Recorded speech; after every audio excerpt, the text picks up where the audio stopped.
The U.S. military says it's recovered electronics parts from the suspected Chinese surveillance balloon that it shot down earlier this month. Officials believe they could be helpful in determining the exact purpose of the structure.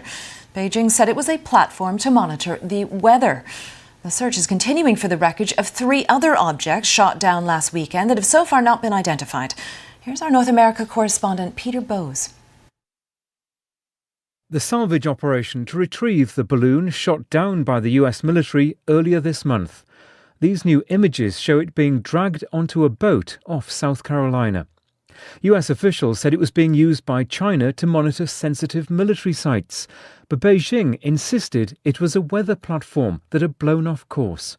Investigators say a closer examination of electronic devices attached to the balloon should reveal more about what it was doing.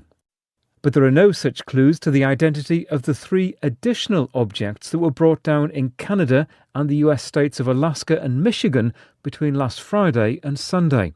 They were much smaller, with one being described as having an octagonal shape with strings hanging off it. No, says the White House, it's not what you're thinking.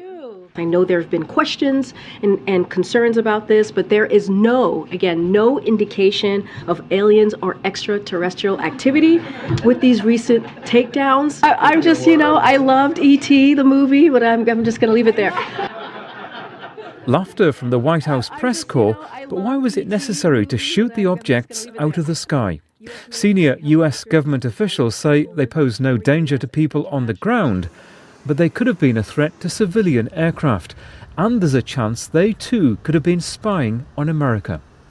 Even though we had no indications that any of these 3 objects were surveilling, we couldn't rule that out.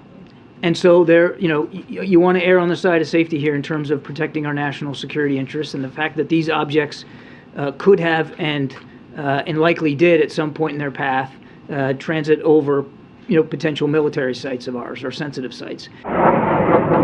Officials say since the Chinese balloon was brought down, they've been monitoring US airspace more closely, and that may explain why objects have been spotted that might otherwise have gone unnoticed. This bizarre episode has further eroded what was already a contentious relationship between the US and China. Washington says Beijing has flown surveillance balloons over as many as 40 countries in 5 continents. China says US balloon flights have passed through its airspace, but Washington denies that. For now, the search continues for wreckage from the balloon and the 3 still unidentified objects, while tensions with China show no sign of cooling down.